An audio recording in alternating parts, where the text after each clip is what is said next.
G'day everyone and welcome.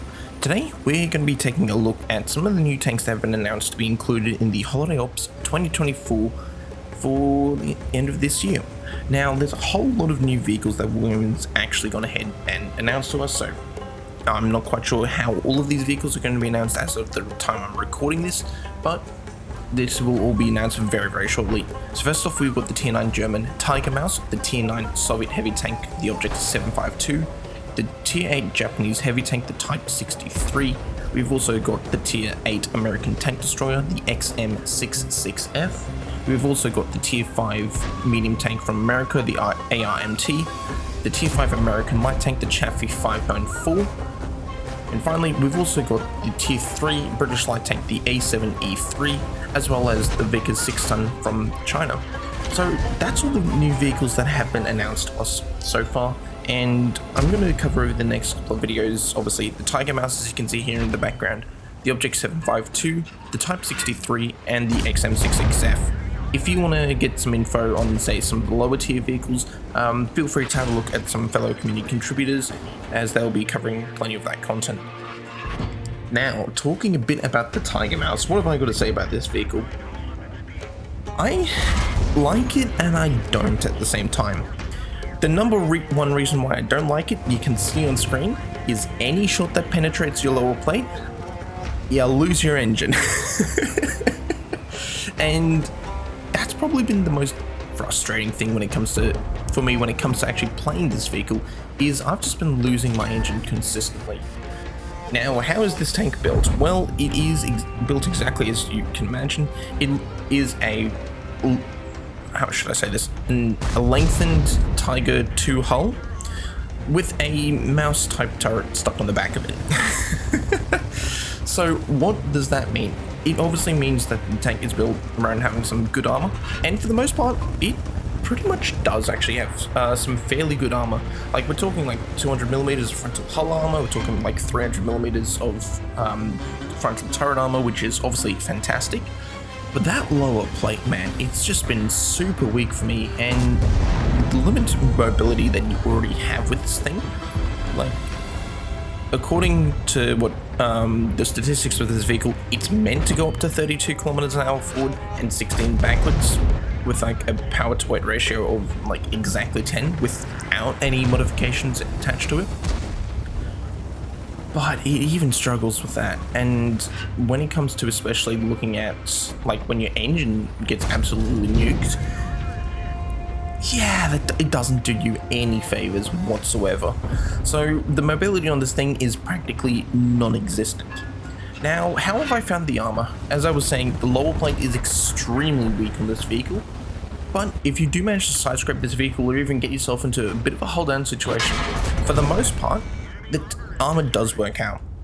Now, just like any like heavy tank or super heavy tank, I should even say, you do have to be concerned about players using high tier heat pen, as that will go pretty much straight through your armor. Now, provided you do angle correctly, you will be laughing in your opponent's faces. Just like I'm going ahead here, I am absolutely bullying this T103 here, which is poor dude. But yeah, there we go, that's another shot there, straight to the lower plate. If people are actually aiming for the lower plate and they understand where to aim, you're gonna lose your HP in no time, and obviously your mobility there, like you're moving on soft terrain here with damaged engine, like our engine power is absolutely nuked. We are practically crawling along here. It is not a great experience.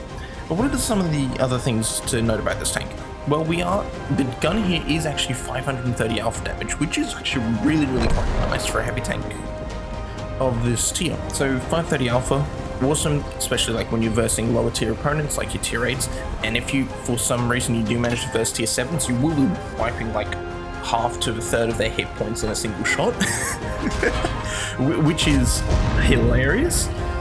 It does come like some fairly standard German penetration at this tier, so we've got like 246mm of penetration on the standard ammo, which is AP as you can see here. The premium pen does go up to 311 with the APCR, so it's a bit lower on the APCR, but it still works out to be quite good.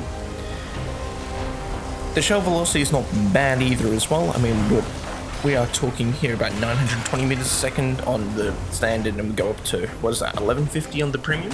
But yeah, that's whatever, it really.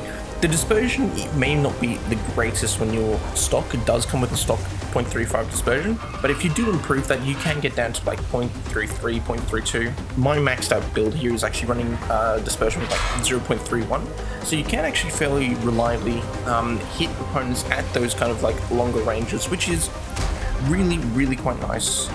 And well, obviously getting more damage in wherever you can does significantly help. The reverse speed on this thing, like as I mentioned before, it is 16 kilometers an hour, but because the power to weight ratio is so, I guess, bad on it, at times it honestly does feel like I'm going faster backwards than I am forwards. And I mean, that can obviously be really quite a useful thing here. As you can see, like I pretty much just booked it straight out of there as soon as I saw, like, what was that, 6-7 different enemy tanks. So you can actually move forwards and backwards really quite quickly and swiftly, which is obviously awesome to see. I mean, you saw there, like, kind of like quick shot there at the Waffenträger, and like the dispersion there for me really coming in handy there. Well, unspotted SU-101 gets taken out, which is always nice when those shots actually do work out. The HP on this thing, if we're looking at base, is coming with 1950 base, which is fine. I mean, it's like a heavy tank here, so having nearly 2000 HP is pretty good, and obviously you can improve that through your modifications, etc. But yeah, like there's no huge amount for me else to say about this tank. It's fine. It doesn't really suit my kind of playstyle. I do prefer to have a fair bit more mobility, but if you do get yourself into those situations where you can absolutely just bully those lower tier players, yeah, it does really work quite well. So hopefully, if you do manage to pick up the boxes, you do manage to pick up quite a fair few of these different vehicles here. Obviously, I believe this is going to be one of those ones. Wargaming hasn't confirmed it to me though. They've just said, hey, this is a new tank for the Holiday Ops 2024. I suspect this one will be included in the boxes, but just obviously wait for the provided information. Now, on December 1st, I'm going to be doing a special stream from 12 PM UTC to 10. I will be doing a special challenge on the Asia server.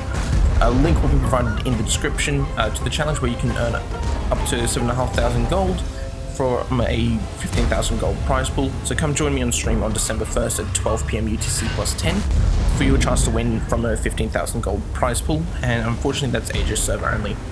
That's all I've got to say. Thank you guys so much for watching. And if you want to find out more reviews, click here for some of the other Holiday Ops 2024 tanks.